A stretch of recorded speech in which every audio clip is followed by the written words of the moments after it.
A Fundação Roberto Marinho apresenta Globo Ciência. Tá tudo azul aqui no Globo Ciência hoje. Tá nada, coisa que hoje tá preta.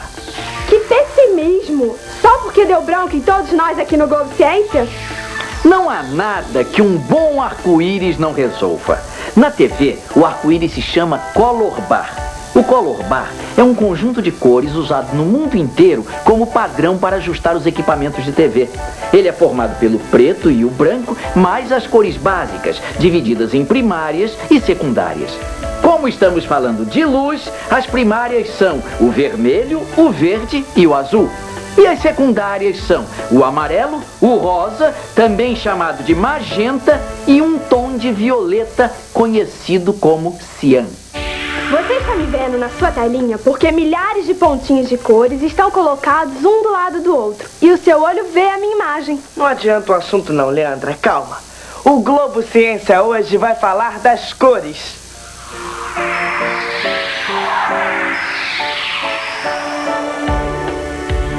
E vamos ver a ciência que existe na construção de um lindo castelo de areia.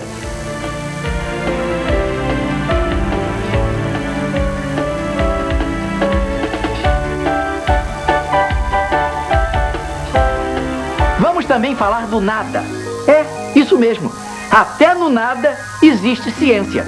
É o vácuo. Um Globo Ciência Multicolorido Está entrando no ar!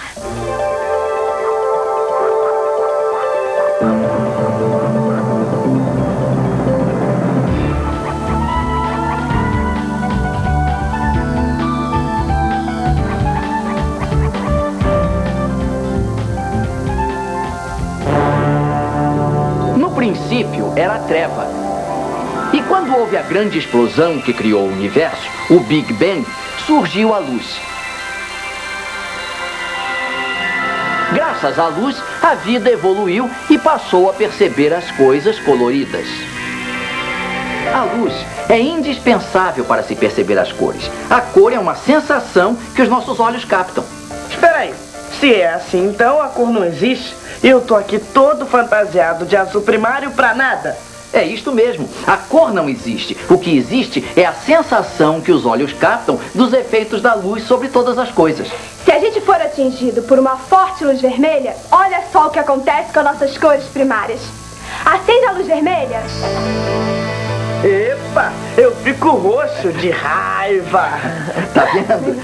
A cor depende da luz. E estas combinações podem dar milhares de matizes diferentes.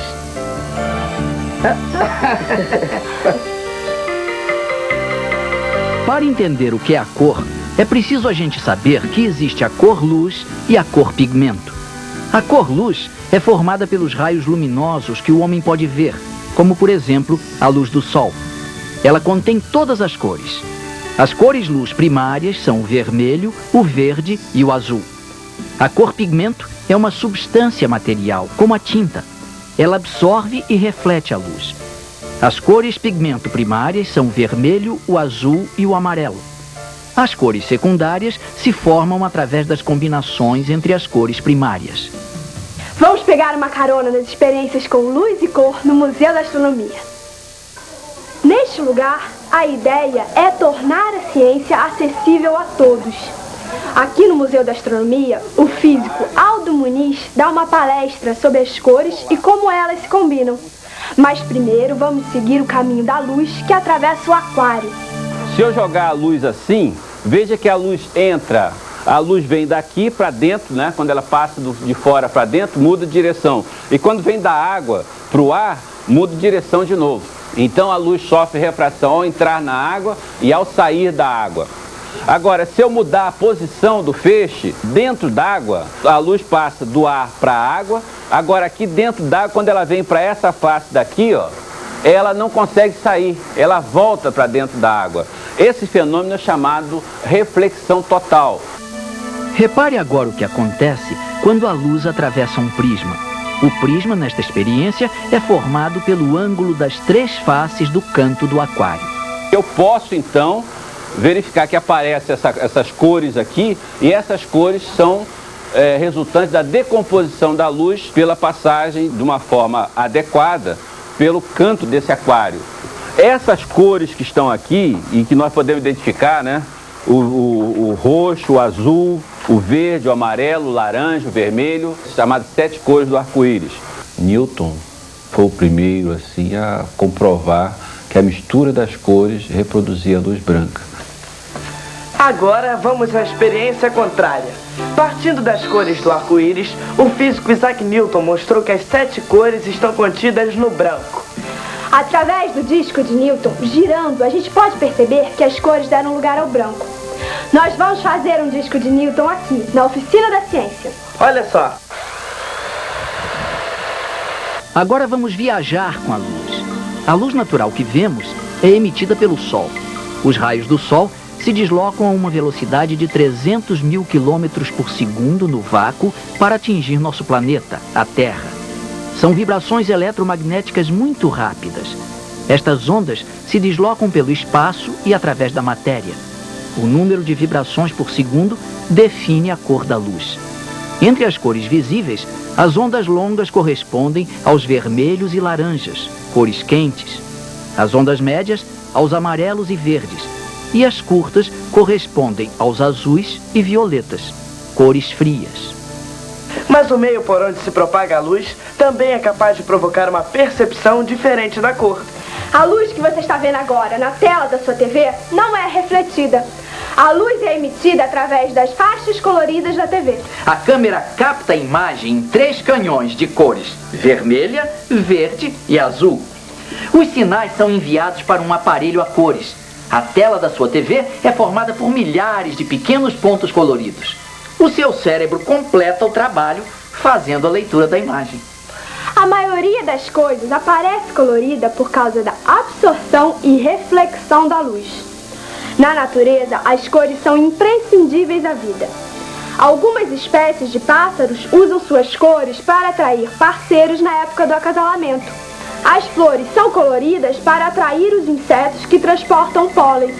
Muitas vezes na natureza, o uso da cor é uma questão de sobrevivência. Você já reparou que em lugares frios, no outono, as folhas mudam de cor para que a árvore guarde energia e sobreviva ao inverno? O escritor alemão Goethe, observando a natureza, propôs uma interpretação das cores a partir do olho, ao contrário de Newton, que se fixava na luz.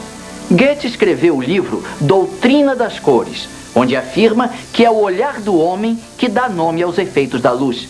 Por exemplo, o branco que captamos é o que o cérebro já se acostumou a chamar de branco.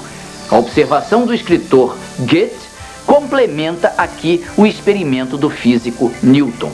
Mas afinal, como funciona o nosso olhar? São os olhos que captam todas as qualidades da cor, intensidade, brilho.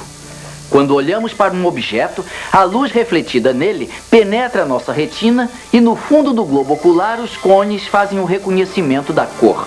Agora, olhe para este desenho. O que você vê no fundo das bolinhas? Nada? Mas aqui existe uma cruz dentro de um círculo. Agora, que número está escrito no fundo deste desenho? 96. Mas se você não conseguiu ver o número, é porque você é daltônico. Não se assuste, isso não é uma doença. Isso é uma característica genética que acontece basicamente entre homens. Os cones do olho trocam cores ou não conseguem identificar cores básicas.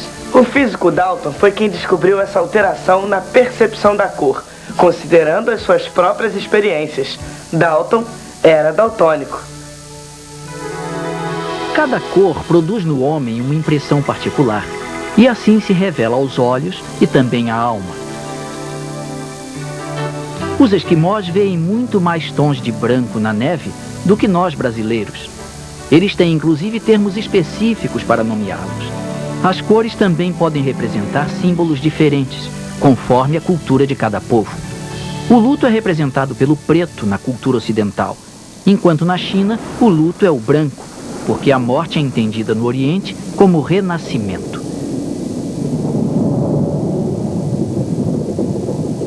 Entre nós, o branco é o símbolo da paz. Já o vermelho é associado à guerra, à paixão. o artista? O artista pode sonhar as cores que quer colocar na tela. O artista trabalha com os olhos fechados. Nunca abrir os olhos. Se você abrir os olhos, estraga tudo. Olhos fechados, só pinta de olhos fechados. Já pintou de olhos fechados? O pintor Eduardo Suede é considerado pela crítica um dos maiores artistas do país. Ele é carioca, tem 72 anos e sua formação é voltada para o estudo da cor.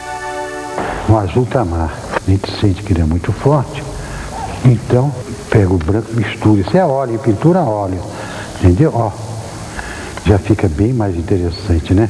Aí você quer um subtom, né? Uma subtonalidade verde. Pouco evidente, né? Ó. Esse aqui já está aparecendo diferente. Observa a diferença deste com este. Não está sentindo ou não está sentindo? Na pré-história, o homem usava o vermelho do barro e o preto para desenhar o seu modo de vida. Depois, passou a retratar uma cena com as cores existentes nela. Na Idade Média, o artista descobriu que as sombras davam um efeito dramático às cores. Mas foi no século passado que o impressionismo rompeu com a forma de trabalhar as cores. Foi uma reação ao realismo. O que importava era a impressão da luz sobre a paisagem aos olhos do artista. O século XIX vivia um desenvolvimento científico e tecnológico que voltou a discutir uma antiga questão.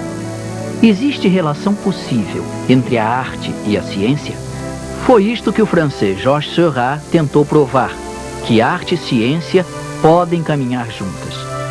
Seurat tentou aplicar as leis da química e da física às obras de arte e produzia quadros a partir de rigorosos cálculos matemáticos. Repare nas telas de Seurat. A cor não se mistura. Ele coloca um ponto de uma cor ao lado do outro, de outra cor, e de longe a nossa retina lê a mistura de cores. O mesmo princípio foi usado na primeira transmissão da TV a cores nos Estados Unidos em 1951. Seurat foi muito criticado. Este Georges Seurat é um árido químico das cores. Georges Seurat é um manipulador de múmias pontilhadas. Mas, nas telas pontilhadas de Seurat, estavam os elementos que deram origem ao abstracionismo, onde a cor é a própria obra. A percepção da cor cria uma linguagem, uma série de significados. O designer Jair de Souza fez a abertura do filme Como Nascem os Anjos, de Murilo Salles. Dá uma olhada.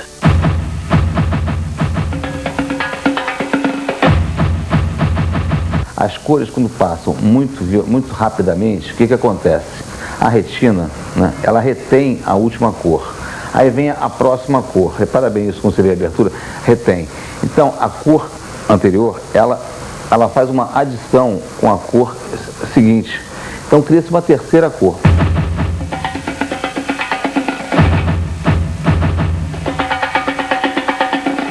Eu vou pegar essa batucada e vou traduzir ela realmente, ela passando essa metralhadora, essa coisa violenta que é a vida dessas crianças, a vida do morro e tal.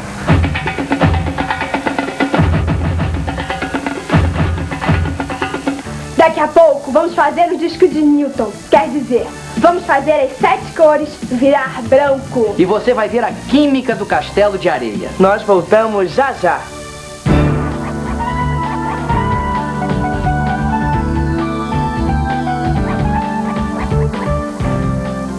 Xuxa Parque. As mais divertidas brincadeiras e os desenhos que agitam a garotada. Tem o pequeno Scooby-Doo aprontando de montão e as confusões de Os Flintstones. Neste sábado, 9 da manhã, Xuxa Parque. Quem tem Globo, tem tudo. Você está pronto para participar do mundo tecnológico? E para entender as conquistas da ciência? Você está preparado para viver em harmonia com robôs? Ou mesmo com civilizações extraterrestres? Comece já a se preparar para o futuro. Fique por dentro de tudo o que acontece no mundo. Leia a revista Globo Ciência.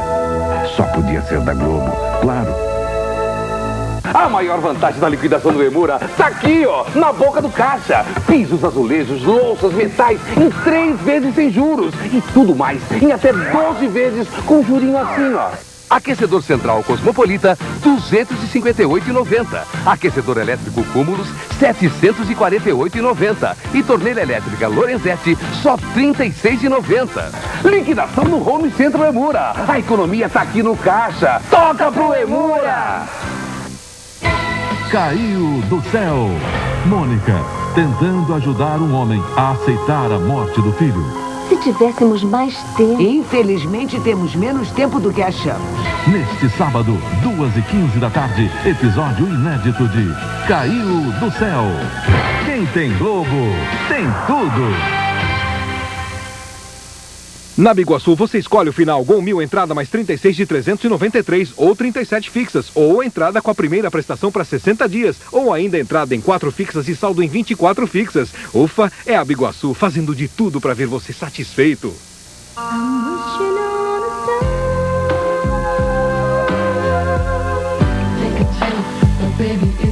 O melhor internacional de novelas. Lançamento Som Livre. Esquentam as emoções do Campeonato Paulista. Neste sábado, às 9h30 da noite, vá ao Pacaembu torcer e vibrar com São Paulo e Santos. E no domingo, às 4 da tarde, o lance a lotar o Morumbi, no grande clássico, Corinthians e Palmeiras. São as finais do Campeonato Paulista, mexendo com a galera. Adquira já o seu ingresso.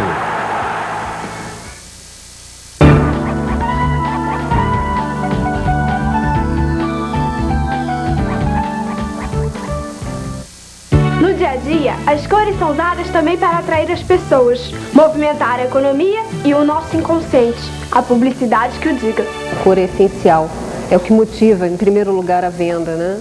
Os artistas e os tintureiros foram os primeiros profissionais a usar a cor como matéria-prima. O Globo Ciência foi visitar uma fábrica de tecidos no Rio de Janeiro para saber qual a cor que o brasileiro gosta de usar. A gente costuma dizer que o azul é a cor mais forte de vendas, né? Mas ele sempre faz questão de ter outra para equilibrar. E o brasileiro gosta muito de cor. Nós que trabalhamos com o homem, né, que é uma tecelagem que trabalha com tecidos masculinos, tem uma característica muito própria, o homem brasileiro.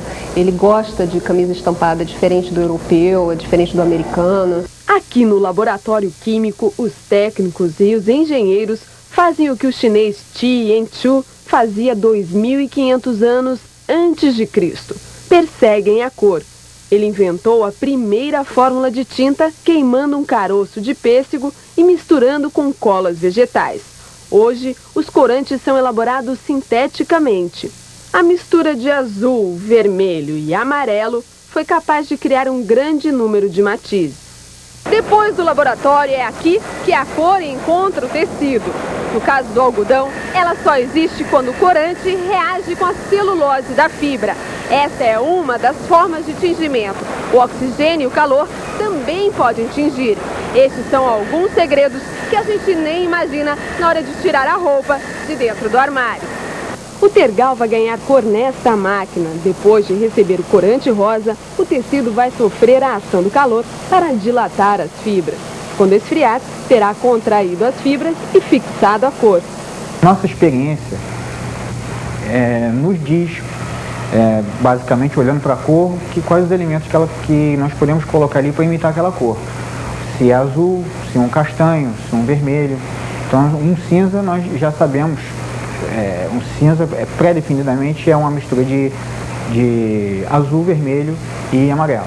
Para produzir tantas cores só mesmo com a ajuda do computador. O Brasil é um continente praticamente, né? Então ele tem diferenças regionais muito acentuadas. O Nordeste ele não gosta de cores que, por exemplo, o Sul gosta. O Nordeste gosta de cores mais claras, fundos brancos, mais luminosidade quando você se aproxima mais do litoral.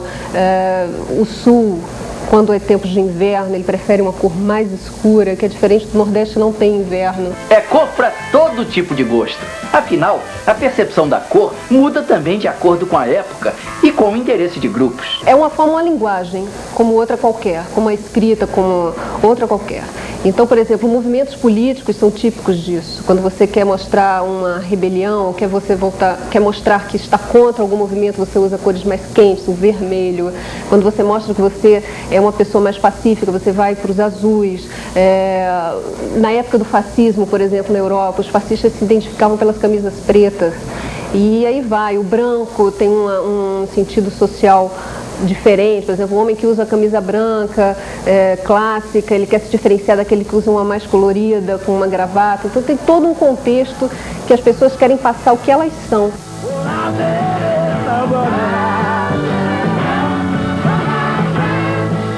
Os anos 60 foram os anos das cores vivas. O mundo vivia rápidas transformações. O homem chegava à lua e os jovens pediam paz e amor. O uso das cores estava nas roupas, no design, em toda parte.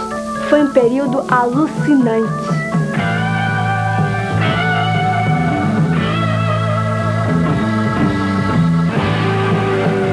A cor é percebida como uma forma de contestação. A percepção da cor varia conforme a época e a cultura. Falou, bicho? Neste cartaz do filme O Que É Isso, Companheiro, de Bruno Barreto, o designer Jair de Souza recuperou no seu trabalho um pouco das cores que dominavam os anos 60. Aquela coisa toda do movimento pop americano, né? Mundial, né? Onde o Warhol, que você tem justamente o que você tira o meio tom das imagens e trabalha com cores mais chapadas, com cores fortes. Então ali é a fantasia realmente dos anos 60. Então os personagens, os 4 personagens que são os jovens guerrilheiros, eles estão trabalhados com tratamento pop. E o embaixador, ele é trabalhado com um tratamento fotografia colorida normal, sem nenhum efeito.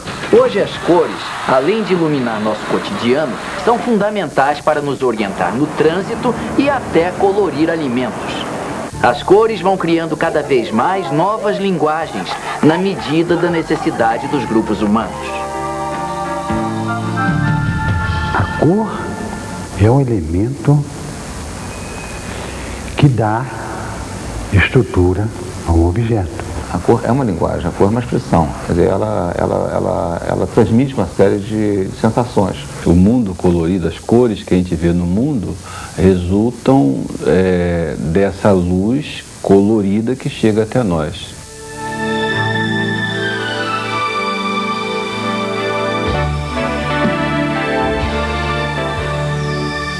Você sabe quantas cores são necessárias para formar o branco?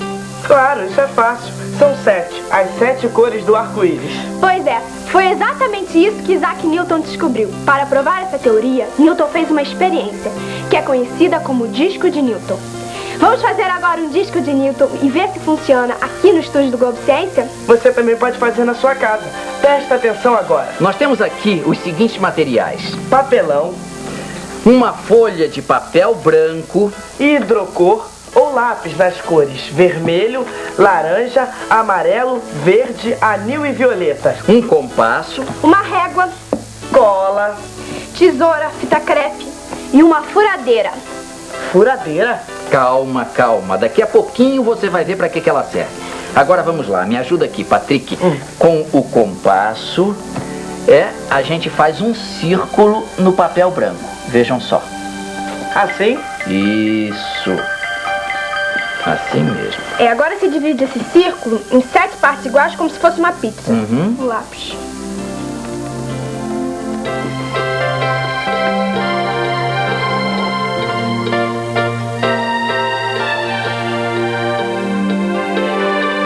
Bom, gente, a Leandra está recortando o papel. Nós vamos pintar, depois que ela recortar, cada fatia dessas com as cores do arco-íris. Mas atenção, nós temos que pintar na ordem que as cores aparecem no arco-íris. Primeiro, o vermelho. Depois, o laranja. O amarelo. Isso, o amarelo, o verde,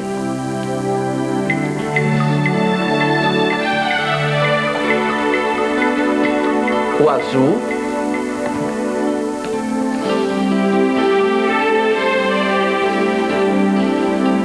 o anil e, finalmente, o violeta.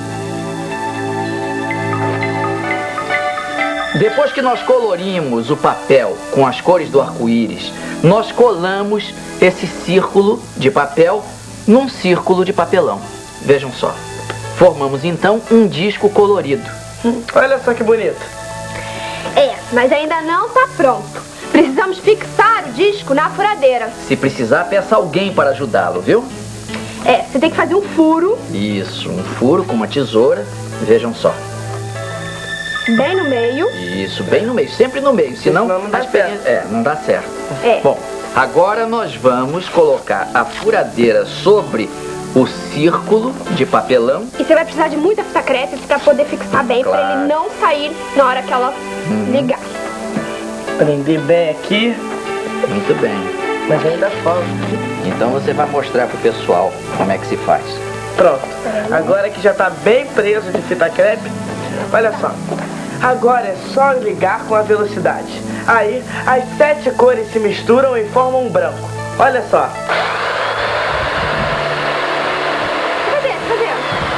Cadê? É demais, né?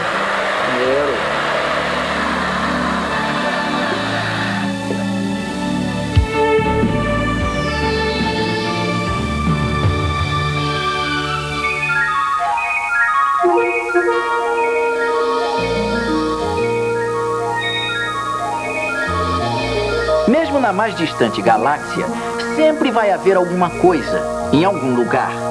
Gases, partículas minúsculas, luz, energia. O que existe são regiões com menos elementos que as outras. Os gregos antigos acreditavam que o vazio não existe, porque a natureza gostava de preencher o universo. Os gregos morriam de medo do vazio. Os cientistas de hoje não têm mais medo do vazio. Eles estudam o vazio, que chamam de vácuo. O professor Enio Frota dá aula de física na PUC do Rio de Janeiro e faz parte da Sociedade Brasileira de Estudos do Vácuo. É aqui, neste laboratório, que ele vai mostrar como a ciência consegue deixar um recipiente quase vazio. Como criar um vácuo. Esta é uma câmara que estuda materiais no vácuo. É uma das melhores câmaras de ultravácuo do país. Dentro dela, 3 tipos de bombas sugam os gases da câmara, diminuindo a pressão atmosférica e criando assim um ambiente de vácuo. Mas por que os cientistas fazem isso? Por que eles criam o vácuo? Para evitar colisões entre moléculas dentro de um recinto, então você retira essas moléculas para que não haja essas colisões, ou para fazer com que as superfícies, principalmente de sólidos, fiquem limpas. Exemplo, dentro de um tubo de televisão é a primeira aplicação. Eu gostaria de que dentro daquele vidro, daquela campana, não existisse gás algum, para que o feixe de elétrons pudesse sair do filamento e atingir a tela. A câmara de ultravácuo serve para analisar superfícies de sólidos, como um chip de computador ou um pedacinho de madeira. Nesse outro instrumento, o vácuo permite medir a massa de partículas orgânicas, como sangue ou pedacinhos de banana. E agora vamos ver como o vácuo está presente no nosso dia a dia. Temos aqui um requeijão em que o fato de ter sido feito o vácuo no seu interior nos impede que nós possamos retirar a tampa enquanto ele estiver em vácuo. Então nós temos que remover o selo para que isso aconteça. Ops! Esse barulhinho mostrou a entrada do oxigênio no seu interior e agora podemos abrir facilmente o copo com requeijão. Temos aqui o café empacotado a vácuo, onde o vácuo significa que foi retirado o oxigênio que pode deturpar o gosto do café. Ao cortar o papel que envolve o café, também esse barulhinho de entrada do ar mostra que o vácuo não mais existe no interior.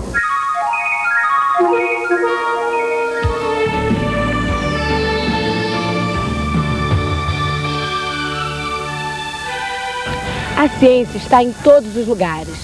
Até quando a gente vem para a praia para relaxar, olha em volta. Tem ciência no mar, como quebram as ondas, como funcionam as marés. Tem ciência no céu. Por que o sol nos aquece? Por que as estrelas brilham? O que são os ventos? O Globo Ciência vai tratar disso tudo. Mas hoje a gente vai descobrir a ciência que existe na areia. A areia é composta por minúsculos grãos de quartzo, um mineral conhecido popularmente como sílica. A sílica é usada na fabricação de tijolos, cerâmica e vidro. Misturada ao cimento, ela constrói prédios. Misturada à água do mar, a sílica constrói castelos de areia. O professor Delmo Santiago, do Departamento de Química Analítica da UFRJ, explica o que acontece quando a água do mar se mistura à areia.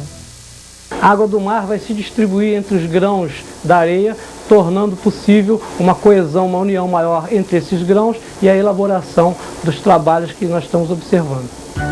Com essa mistura, o colombiano Alonso Gomes faz sua arte. Há 10 anos ele viaja pelas praias do mundo esculpindo castelos. Esto fue la materialización de un sueño. Yo vi que las personas en las playas, los crianças querían intentar muchas veces hacer castelos de arena. Además, vi que las personas siempre metafóricamente se fala de los castelos de arena como en relación a los sueños, a las aspiraciones de las personas. Alonso deixa aprendizes de sua arte em cada lugar por onde passa. Aqui ele conheceu Rogian, que mora no Morro Pavãozinho e com 13 anos já constrói seus próprios castelos. Rogian, você gosta de fazer castelos de areia? Gosto. Por quê? Porque aqui a gente está brincando, está trabalhando, enfim, está ocupando o tempo vago que a gente tem assim. Aí a gente vem pra cá, aprende uma arte, é bom. Por que essa parte aqui não cai quando você constrói? Porque depois de feito, com água e areia, a gente depois coloca um fixador para depois abrir, porque se abrir na hora pode até cair com o peso da água. Provavelmente ele usa um impermeabilizante que após a secagem mantém a umidade interna da peça. Pode até apertar, não acontece nada. Se molhar ele pode até desmanchar um pouco, aí botar no sol ele fica duro de novo. Mas se ficar muito na umidade ele desmancha. E se desmanchar, o que você faz? Eu volto e faço de novo. Este tipo de trabalho é um trabalho que se faz com muito carinho e amor, e esse castelo interior é o que eu quero transmitir e que é o que fica para sempre.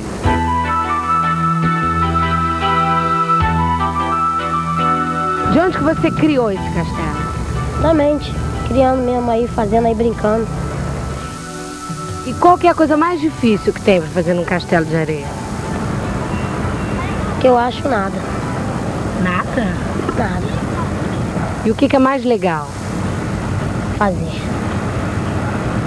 E no próximo programa, mais aventura do conhecimento. Mais ciência. A gente se encontra aqui no Globo Ciência. Tchau. Tchau. Até lá. Tchau.